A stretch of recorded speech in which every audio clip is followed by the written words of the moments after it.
Hey everybody, it's Micaiah and welcome back to your favorite webisodes. Let's talk. So with that being said, y'all know what it is. Let's talk. Sit and have a conversation. Let's talk. Let's talk. Let's talk. Let's talk. So welcome back to part two.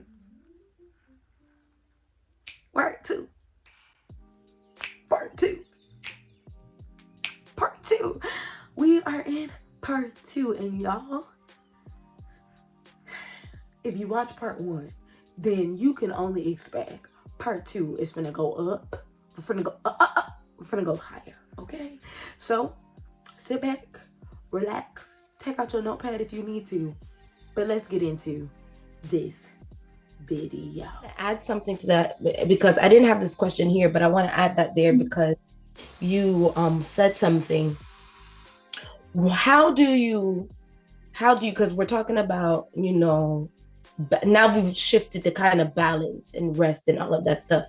How do you balance ministry and marriage? Well, how have you been balancing it? Because I know we're both early. We're both 2 years. So yeah. Senior people may have different ways, but how have you been balancing that? How do I balance it? First of all, let me say this. I never came into marriage and ministry with a plan of balance that would work. I mean, I had my expectations, which were dashed. I can tell you that much. But I found balance after much tears and prayers and Pinterest boards and trying to write stuff and Canva this and it was a lot. So for me, balance now, and this may sound simple, but balance is intentionality.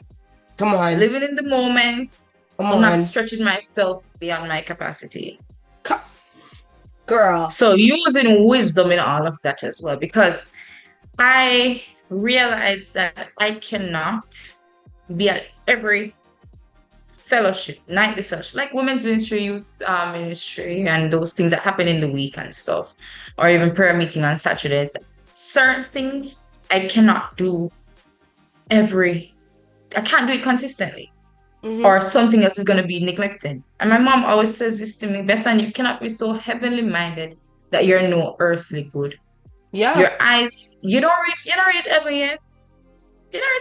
Your eyes can't be so fixed on that you neglect everything else. So I had to learn how to like put some reins on my mind and cut that overthinking. So if I'm at home spending time with my husband, I'm at home in that moment spending time with my husband. I'm not trying to stretch my mind to church. I'm not going to try to wonder what's going to happen or plan out this, or oh my gosh, I can't spend so many minutes with him. I have to cut the time to do this.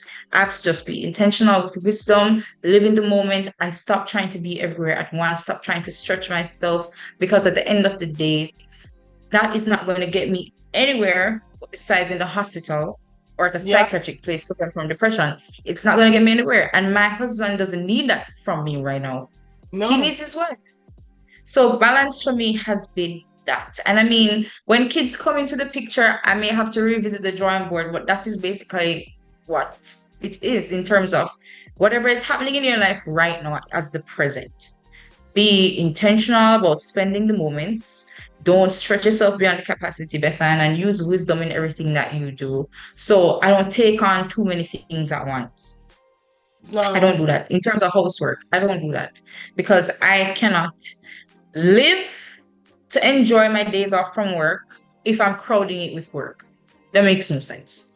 Come on. Because I need to rest. So for me, that's what balance is like. And that is what I've been governing myself by for the past year and some months after I came to that realization, because the timetables did not work for me. Me putting time to my tasks did not work for me because things come up, things happen. So putting a time structure, I know personally, like, hey, you could just devotion 30 minutes, breakfast, 45 minutes. That's not gonna work for me. No. And so do what's best for you. That's my advice to anybody who's wondering. Do what's best for you because that's what I'm doing. No, Everybody's life looks different. it Do what's best does. for No, and I like that. One thing you talked about is intentionality or living in the moment, because that's something I had to learn, you. Yeah. because when you come from being single, you're used to doing what you want when you feel like it. Like, I don't Mm-hmm. do that. This is what I'm going to do. And then me, I've also been like a frenzy. Like, I've always been like, my friends knew before, I got married. Like, I'd be on the phone with my friends for hours and do this and do that, cutest stuff. And then I got married and I had a hard time. Let me tell you something. I had a hard time because I'm like, I want to do what I want. Like, I know. But I had to become intentional. Because like you said, everybody's life is different. And as wives, especially wives in ministry, like your mom said, sometimes we get so heavenly. Like, I need to go in the prayer closet. Yes, I need to lock myself away for hours and hours. And God looking at you like, you got it. You got it. Yeah. No, because honestly, no, true story. I went on a fast and I'm used to just fasting. Like, when I said before I got married, like, fasting multiple times a month. Like, I felt like I lived on a fast. I went on a fast and my husband came home and he was like, oh, like, you want to eat? And I'm like, no, I'm not eating till 6, And he's like, okay, walked away. And then he came back and he's like,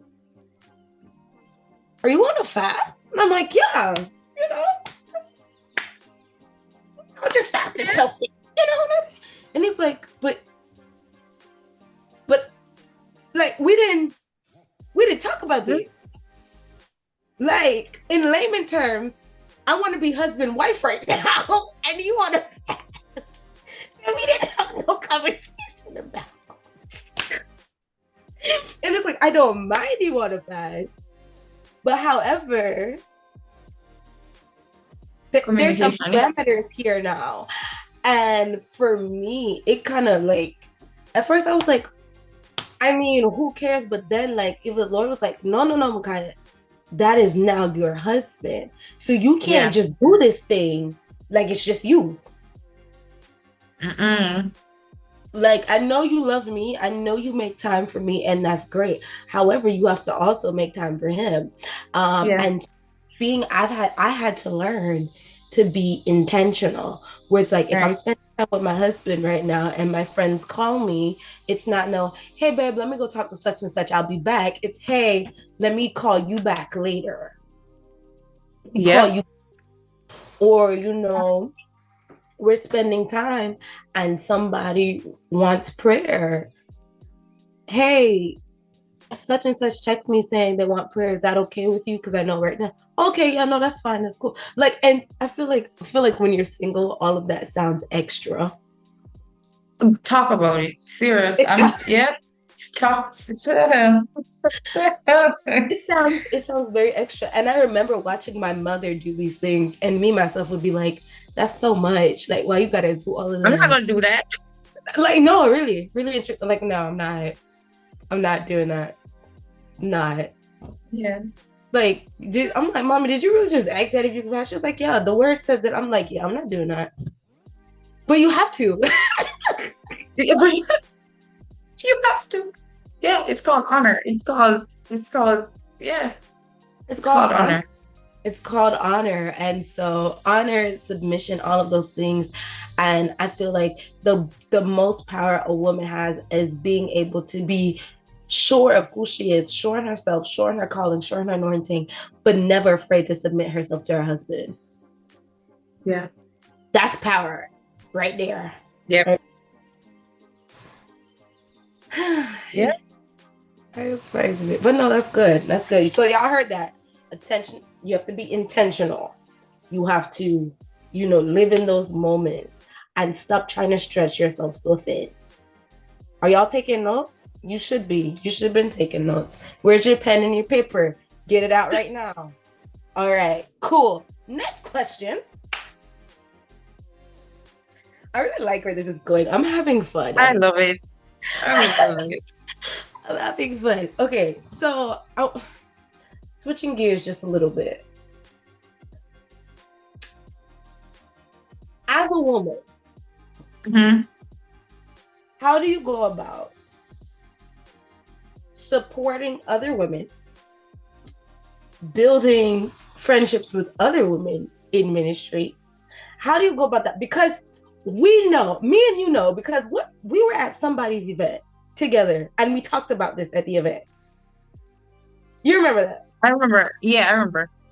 So we all know as women, and we don't like to say this, but sometimes I know more women in ministry who have more friends with males in ministry than women in ministry. I know more women in ministry who do not get along with other women in ministry. I don't know about you. But for me, that's true. So is that something you've experienced? Is that something you're able to speak to? How do you feel about that? Now she breathe.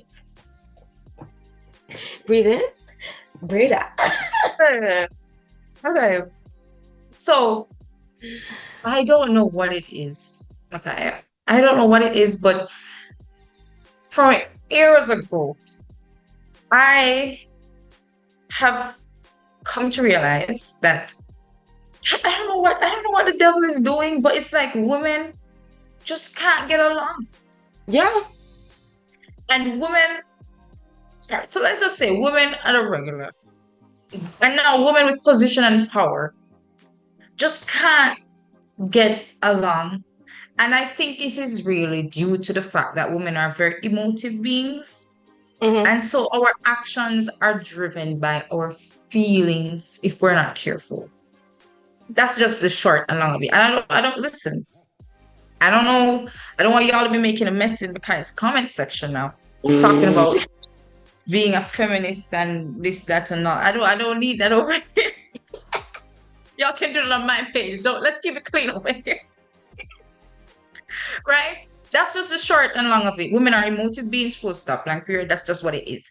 And our actions, a lot of the time, if we're not careful and guided by the Holy Spirit, our actions are emotional. And so I find that women are prone to compare themselves to other women and bad mouth or bad chat other women. And that leads to dysfunctional relationships and friendships. For me, for one, being a pastor's wife, I don't seek to find friendship in any of the congregational members. That's not something I'm looking for because I see the danger of that. When you look at favoritism and you look at preferential treatment and all of these things, and the devil may want to slip some gossip in there, and you don't want that to be named among you. So I stay away from that. I have very good relationship with the members. Speaking of the females, really, since that's what we're talking about at the church that we're assigned to, but I don't go out of my way seeking friendship. That's a no-no for me. I have my friends. I have my best friend. Shout out to her. Before I started ministry, she was my friend. In ministry now, she's still my friend. So I have a best friend where that is concerned. She's not in ministry, but she does praise and worship and those things. So she's not necessarily like a pastor's wife or anything, but she does her ministry. I don't have necessarily a pastor's wife who I would say is my close friend. I talk to a few, but we're not close friends. It's not anything I say I would have said I don't want, but I find that it's very hard.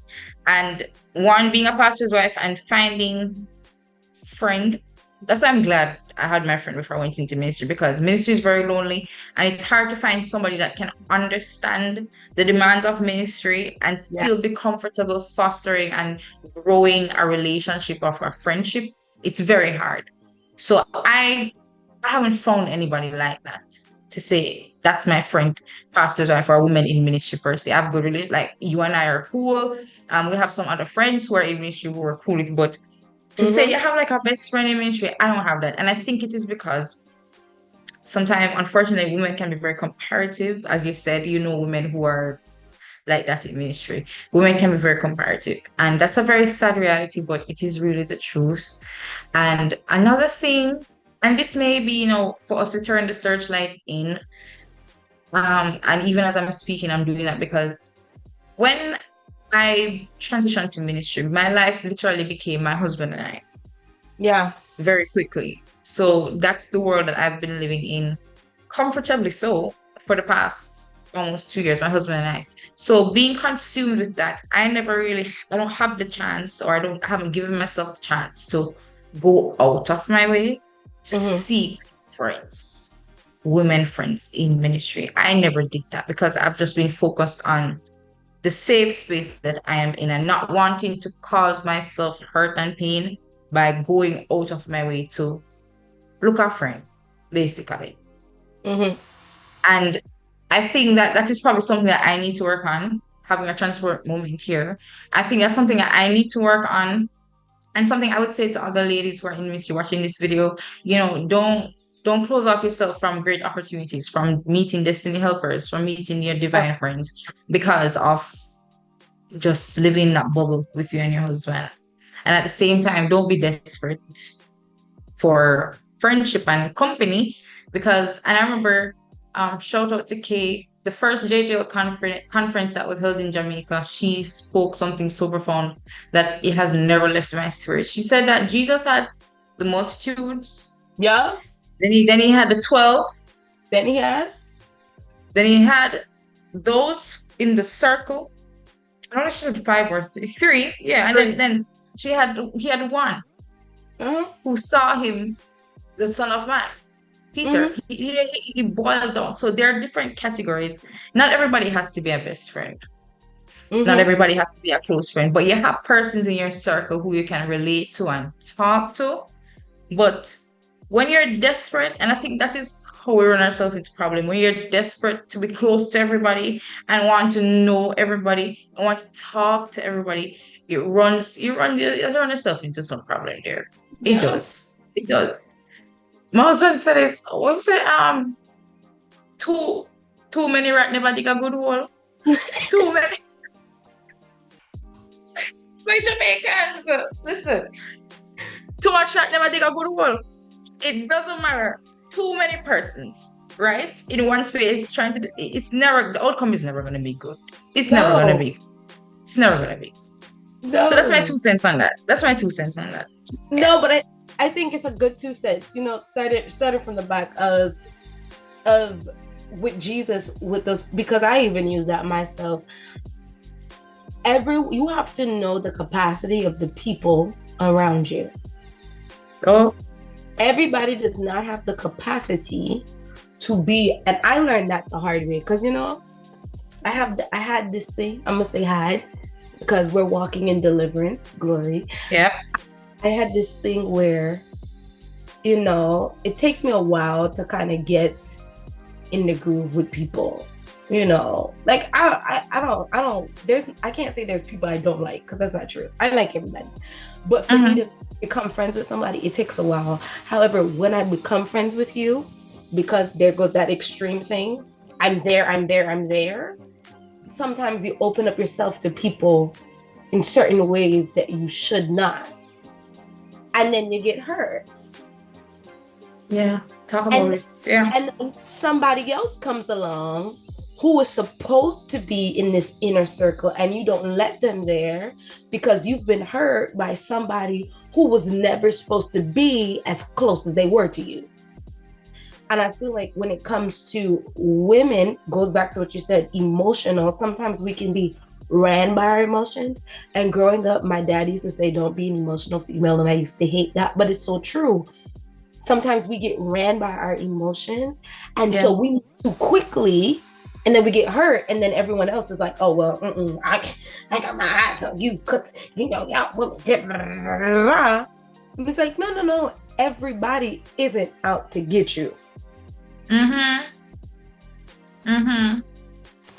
so that's one thing that I had to learn, is being discerning and really leaning onto God with my friendships. And so I had to stop calling everybody sister.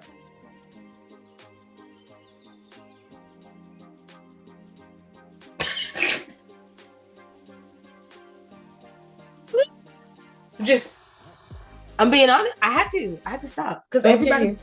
Oh yeah, that's my sis. That's my sis. I had to stop. I had to stop that. Same thing with brothers too, but we're talking about women. I had to stop that. Oh yeah, meeting people. Oh yeah, we're gonna be best friends. Stop that. I literally had to stop because that would. Oh my gosh! Oh, she's so cool. She does what I do. Oh, then your heart broken. And your heart is hardened towards everybody else. Like everybody else did you something. And so even now, with me being in Virginia and moving here, the Lord has allowed women to come into my life.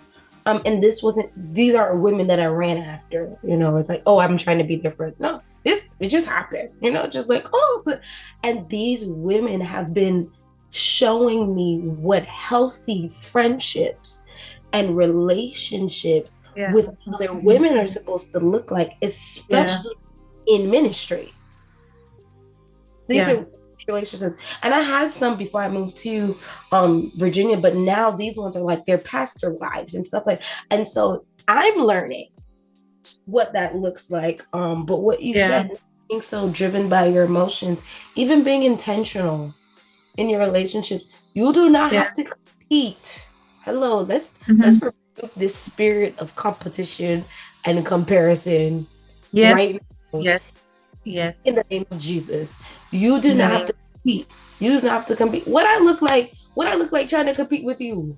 Oh yeah, we both do YouTube, but my YouTube's better. Like,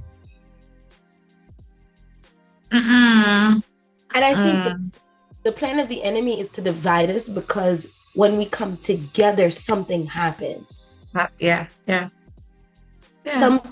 Something happens. I mean, shoot, look at Jesus. When Jesus died, the men them was hiding.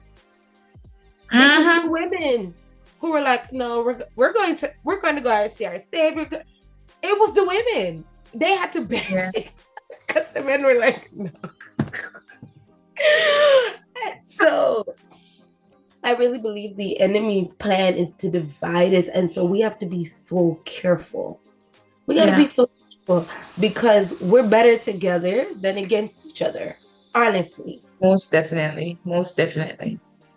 And to add another perspective to, I guess, some factors that really pull apart women in ministry, for me at the stage that I am at, and I say this unapologetically and with the most humble heart, that a lot of pastors' wives my age or close to my age, young pastors' wives, I rarely find women who are mature mentally, emotionally.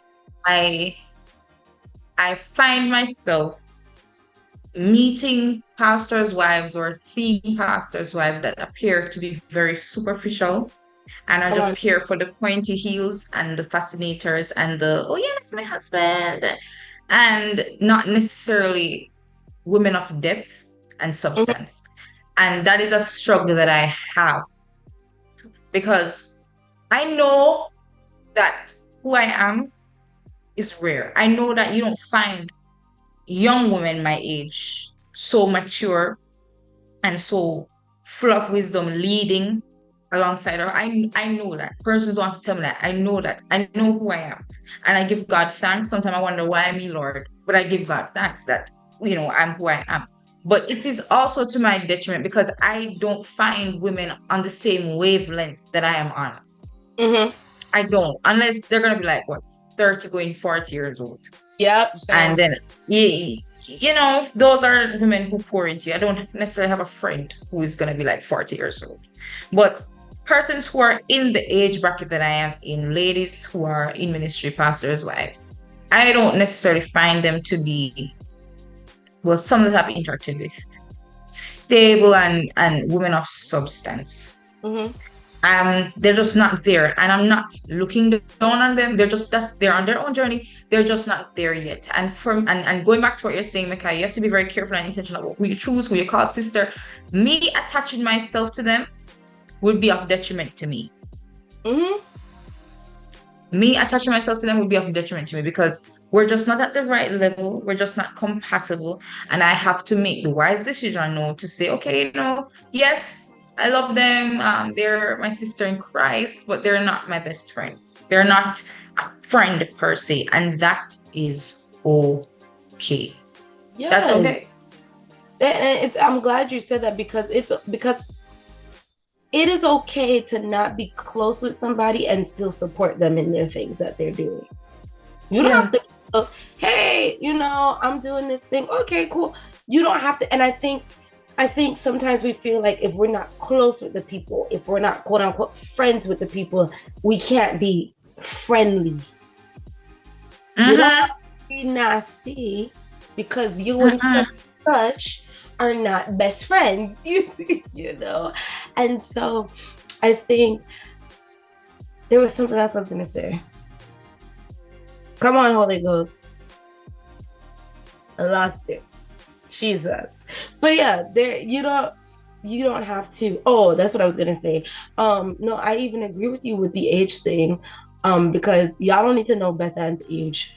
However, I know me myself, I've always been mature. Like when we both told each other our ages, we both thought each other was older than what we actually were. Like we both, wait, no, you're not. You can't. Like that's not possible because like you said, it's very rare to find it. I think sometimes it can feel very lonely. And so, but even with that, I think you have to also believe that the Lord will bring those people in because me and you are in a group chat right now with some other women who are young and who are in ministry. And I think one of them is a pastor or she's a pastor, right? Yes. Yeah. She's a pastor. Okay. So yeah, Yeah. Two. Shout out to them. They know who they are. We love y'all. Anyway, so I think another part of that also comes in trusting and believing that God will bring in your life those who need to be there. Yeah. And it's important you allow God to bring them. You don't want to bring them. No, you don't want to bring them. I don't know. Switching gears. I don't know what in our human brain makes us believe that we know better than God. Okay, I don't know. Because even in Genesis, God was the one that said Adam was alone. Adam never knew he was alone. Okay. He did it. Yeah. God was the one. He was living his lonesome life by himself and was like, okay. Naming the animals. Naming them. Walking, and God was like, yeah, you don't need to be by yourself. I'm by myself. Right? No, we really truly believe we know what's best for us, and that gets in the way. First of all, we love to quote, oh yeah, he's the author and finisher of your faith. His hearts are higher than yours and his faith. We love to quote all this stuff, but we don't believe half the things we love to quote. Okay? Because if you actually believed that God is the author and finisher of your faith, he knows all these things. If you actually believe that, you would not walk around trying to dictate your life to God. Okay. Because if that was the case, Beth-Ann, I would not be married. Yeah, talk louder for those in the back. Talk louder. Yeah. I wouldn't be married. I would not be in Virginia. I would not be married to no pastor. Oh my gosh, definitely not. No, I didn't want that at all. That was none of my plan. That was none of my plan here. I wouldn't even my degree. I wanted to be a pediatric doctor. Stop. You wanted?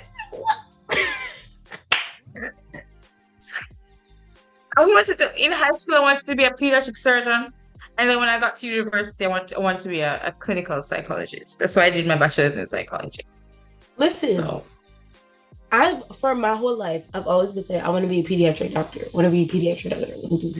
I got in school and God has said, no. And I said, huh? I said, okay, so maybe I could do psychology. I like psychology. God said, no. No. So if it was up to me, Yeah. I would be a resident, a tenant, something, and somebody's hospital. It was up to me. Yes. God said no. So the fact of to think that we know best is so crazy to me. It's such a crazy concept. And it's really how we get into a lot of problems, especially when it comes down to relationships with people. Let's take the women aside. With people, that's how we get into a lot of issues, because we promise we know what's best, and the truth is we don't. We don't. We're not omniscient. We don't. We only know what's in the past, and sometimes we choose to live there not knowing that we have a future. What? Yeah. Well, we're not even in the present. We don't even live in the present. We live in the past. Say that because he's already we don't. gone. Yes. Listen. Yeah. We choose to live in the past most times. We don't even acknowledge the future, much more the present. We don't. That's why we cannot determine who is best for us. And my husband and I had this conversation some time ago about dating, and persons saying that you don't necessarily need God to help you to choose a partner. Just look at who the person is and whatever. And I'm like, you only know so much and no more. You don't know who that person is going to be in the next 20 years, but God does. And he knows that, okay, probably the nice young man who is bringing you flowers now, you say, oh my gosh, he's such a giver, so service. Oh my gosh, that's my love language. And 10 years from now, that's not the person he's going to be. And 20 years from now, when you probably meet in an accident and you have to be bedridden, his acts of service can't keep up. Come on. Because he's not surrendered to God. So how dare you take a bunch of tests on Google talking about compatibility, and I would dare not even call the zodiac signs, and then you decide that, oh, we're matching. First of all, matching what? You don't know that person. So you are in no position to pick somebody for yourself for a lifetime. For a lifetime. Really? For a lifetime. You cannot. Preach on here, woman. You cannot. You cannot. You can't. So the voice of God is imperative, because he knows. Literally, he's the only, you don't even know yourself. And I thought I knew myself, Micaiah. And LT Squad, I thought I knew myself. I don't even know myself. There are days where my husband is like, what, who is this? And I'm like, I don't know. Who is this? Because you're constantly growing, you're constantly evolving, you're constantly becoming better, you're constantly changing, learning different things. And that also takes you into consideration. You're learning things about yourself. And only God in his omniscience could have put me and my husband together, knowing who we will be in the future. Come on. Yeah. So that's that on that. No, because no. I'm so glad you said that, because really and truly, that is what you don't need God to. You don't need God, but you need a compatibility test and a zodiac sign. You don't need God, but you need witchcraft. Wonderful. Okay. Okay, cool. But no, honestly, it's the truth. And I've been there where before I met Jay, there was another young man, and I was like, okay, this makes sense. This makes sense. Like, okay, I see how this could, and it's like, it made sense then.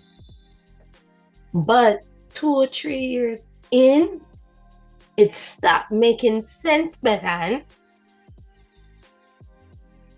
The math was not, it wasn't mathing. It was not. It was not. The math was not mathing.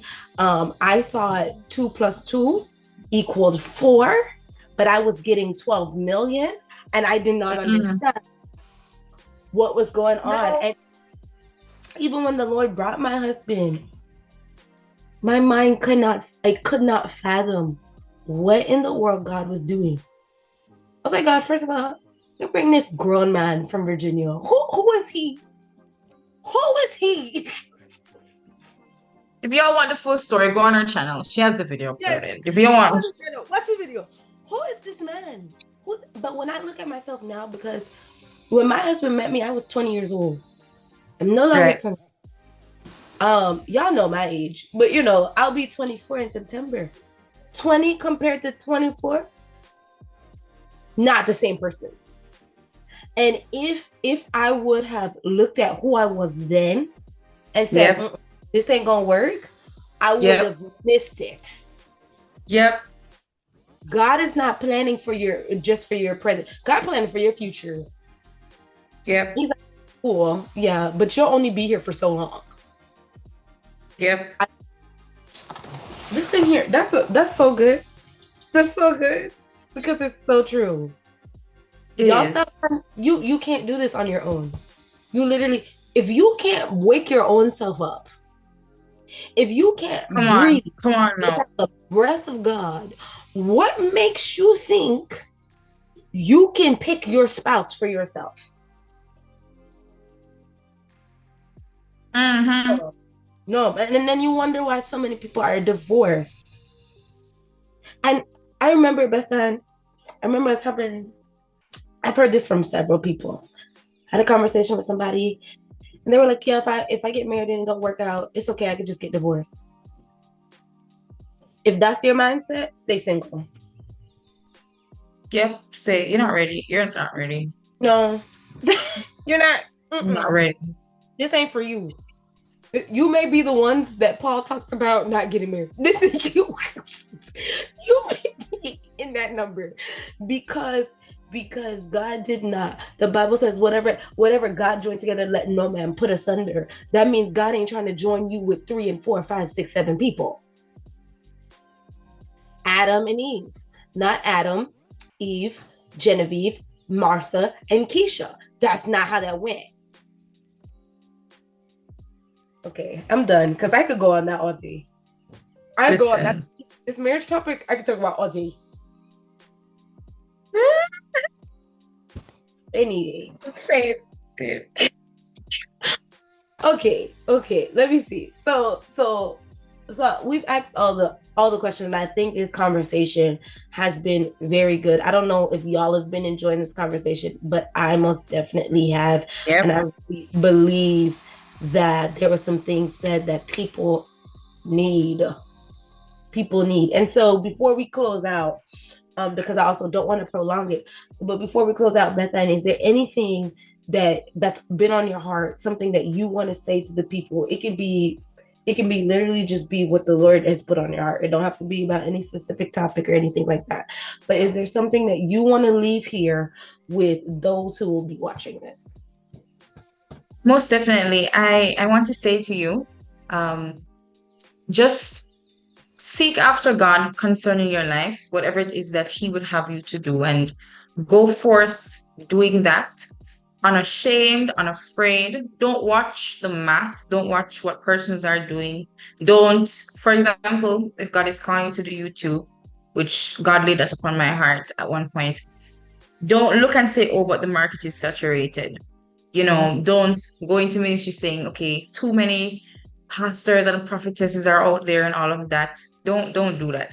Whatever God has called you to do, He has a reason behind it, and your voice is needed. Your voice is necessary. And the whole point is really for us to penetrate this world with the gospel of Jesus Christ. So the more voices, the better.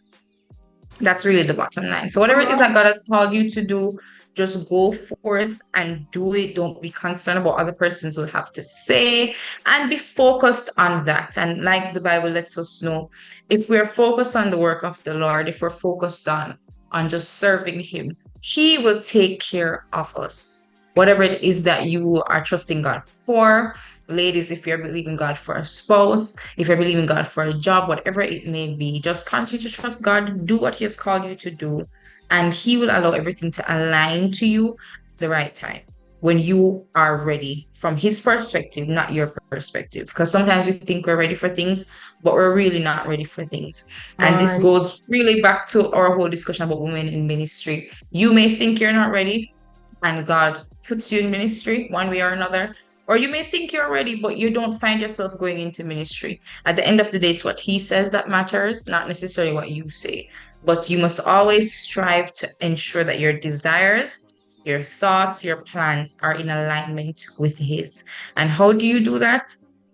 You don't write your plan and ask God to come on board. You sit in the place of prayer and you ask Him to guide you into planning. So you don't catch on God at the end of it.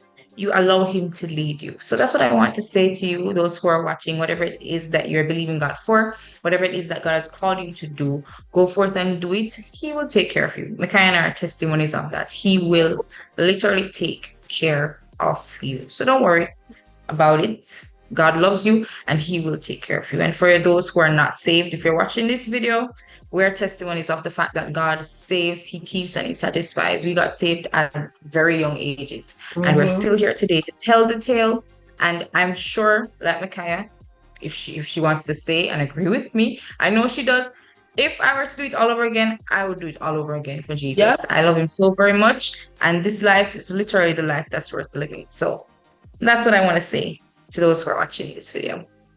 Well, y'all heard it. Oh, also tell them your social media stuff. Where can they find you? Oh, on YouTube, it's Beth-Ann B. Dots.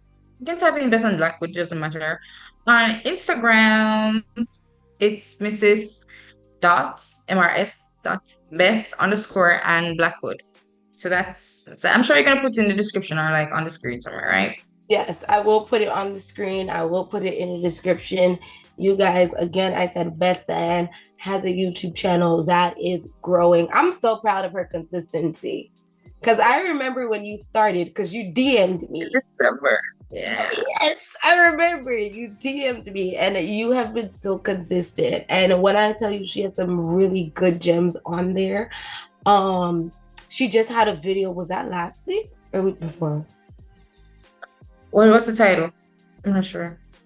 Can't The remember. overthinking one. I'm gonna link it. I'm gonna link it. Yeah. Oh, the one that you commented on. Yes, I think I know what you're talking about. Yes. God is always a step ahead of your enemies. Yes.